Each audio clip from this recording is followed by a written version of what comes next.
Hi, sixth graders. This video will help you with your next assignment, which is an essay entitled Treatment of Others. So the assignment basically is going to say, did the Europeans treat Africans fairly? Explain your answer. Write at least 125 words. So you have read a couple of assignments. You've completed a couple of assignments about Africa. And about colonizing Africa. So now you are going to form an opinion on whether the Africans were treated fairly by the Europeans. So how do I do this? 125 words is not a very long essay. Probably 3 paragraphs will be plenty. So remember your essay parts: your introduction, your body paragraphs, and your conclusion. Remember, it's kind of like a hamburger. The introduction is your top bun, body paragraphs is the middle of your hamburger, and your conclusion is your bottom bun. So in this case, the bun will take up most of the essay, and your detail paragraph in the middle, the body paragraph, isn't going to be very long.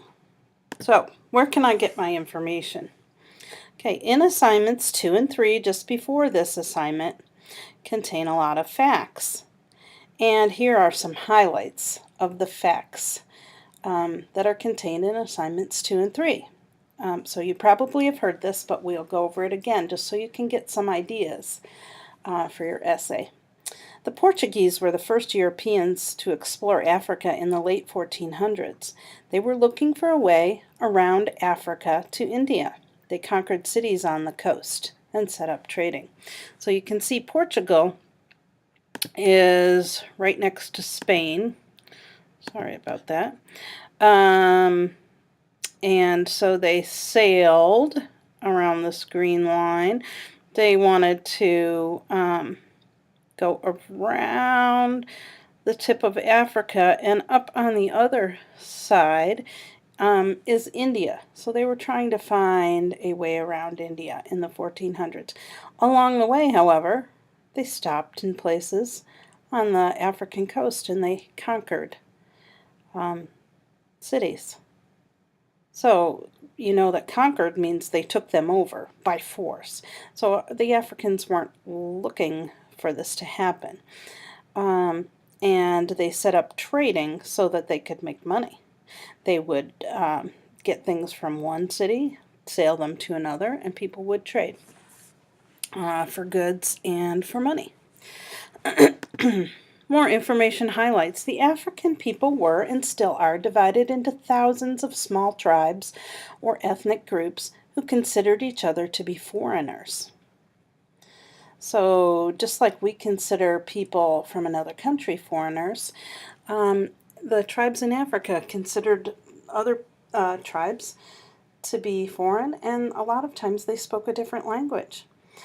The strongest of these tribes captured and sold the weaker tribes to the Europeans for modern goods, especially weapons. The captured people were packed into the bottom of ships shoulder to shoulder, shipped to the Americas, and the survivors, many died on the way, sold at a huge profit. Okay, and the Americas doesn't just mean the United States of America. We weren't even the United States then, we were just colonies. So the Americas means North and South America. So the slaves weren't only sold to the colonies, the American colonies. They were all up and down North and South America. The slave trade was eventually ended in the 1800s. Great Britain took the lead in outlawing first the capture of new slaves and later slavery itself. So keep in mind, it wasn't the Europeans who first went to Europe and took Africans as slaves.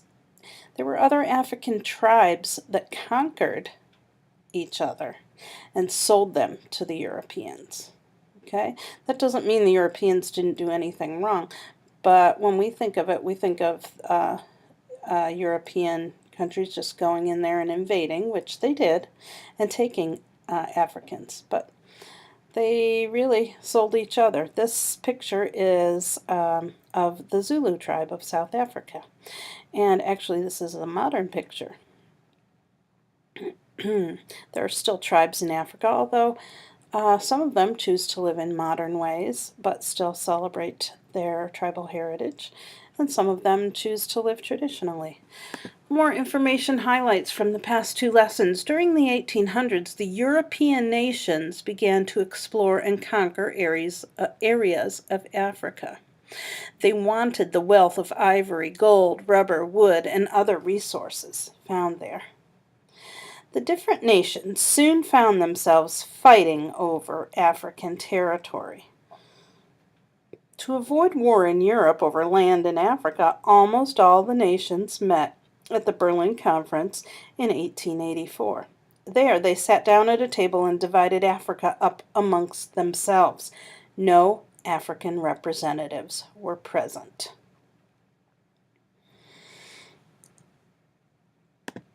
More information highlights. The main goal of Europeans was to make money in their colonies. They thought the African people were better off under European rule. Many Christian missionaries set up schools and hospitals for the Africans. Eventually, the number of educated Africans began to grow. These people began to seek an end to rule by the Europeans.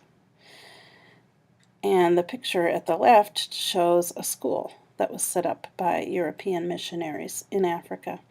After World Wars I and II had exhausted the nations of Europe, they began to free their former colonies due to pressure from their own people as well as from the Africans. Most of the countries in Africa became independent in the 1960s after a period of preparation.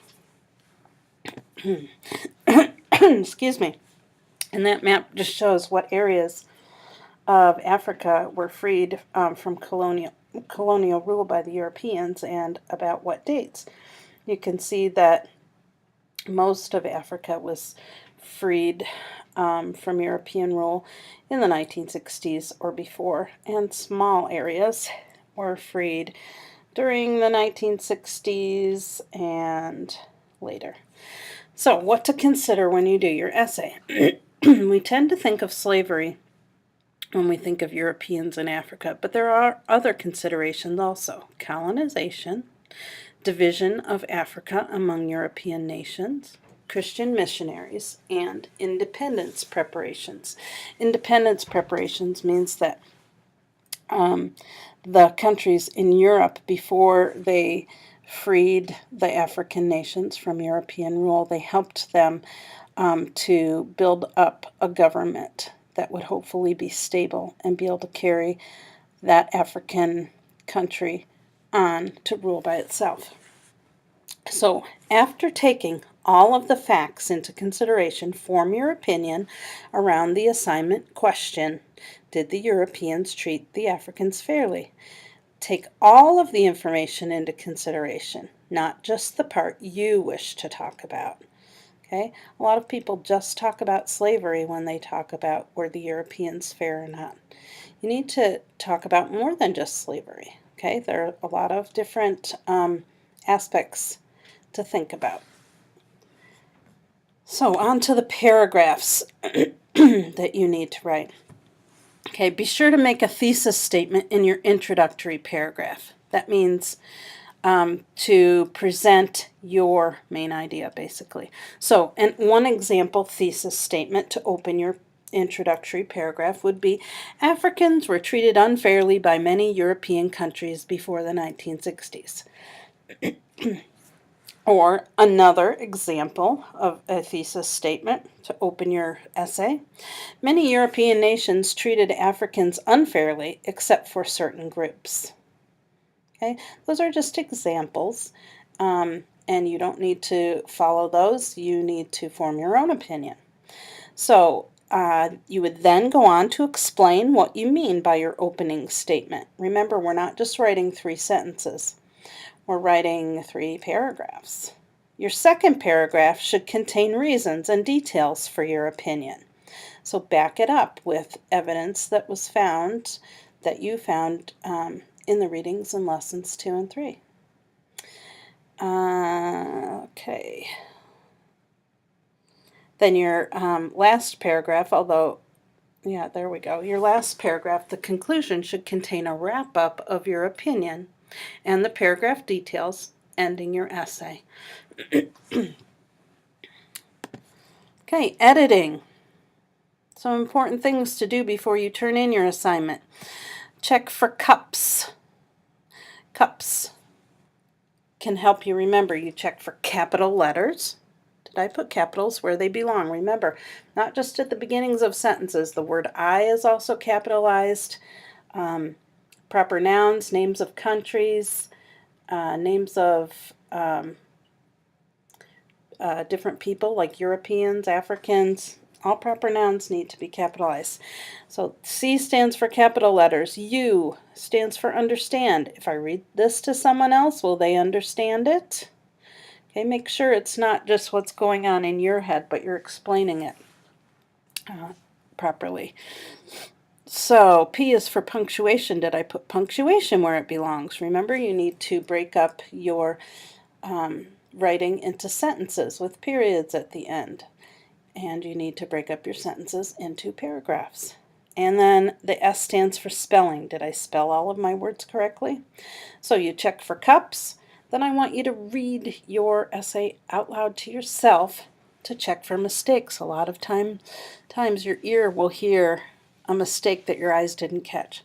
So then you rewrite and you submit. Okay, if you have any questions, please contact me before submitting.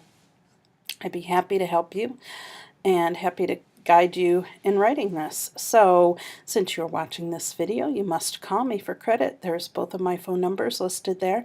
And if you can't get me at one, try both, please. And if you need to leave a message at both so I am sure to get it.